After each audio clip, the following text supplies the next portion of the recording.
အခုမေမျိုးမှာဆိုင်အသစ်ဖွင့်မှာပြီခင်ဗျာရွှေတိုင်းထမင်းကျော်လို့နာမည်ပေးထားပါတယ်ညဘက်အေးစစ်စစ်လေးရောင်းညင်လို့ပါခင်ဗျာထမင်းကျော်တစ်ပွဲကို2000ဆိုင်မှာလာစားပေါ့နော်အသားဟင်းကတစ်မျိုးကို3000တန်ရှိမယ်9000တန်ရှိမယ်ရှယ်ဟင်းတွေရောရိုးရိုးဟင်းလေးတွေရော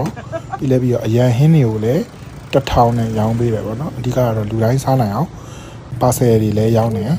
ဟင်းတွေလည်း1000မို့ပေါ့နော်ရောင်းတယ်ဒီမှာဟင်းလေးတွေလိုက်ပြမယ်ဒါက3000တန်ဟင်းပွဲဒါက9000တန်ဟင်းပွဲဒါလေးကငပိတောင်းဒါစားတဲ့လူတွေအတွက်ပေါ့နော်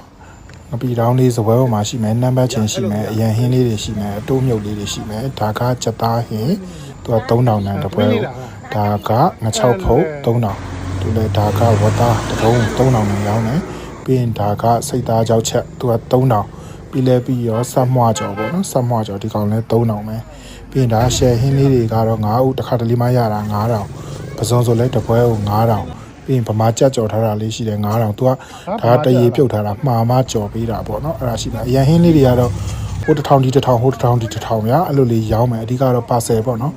ဒီကန္နမာမြိုင်အဝိုင်းသားပေါ့နော်ထီးလိုင်ရှေ့ရဆိုင်မှာတော့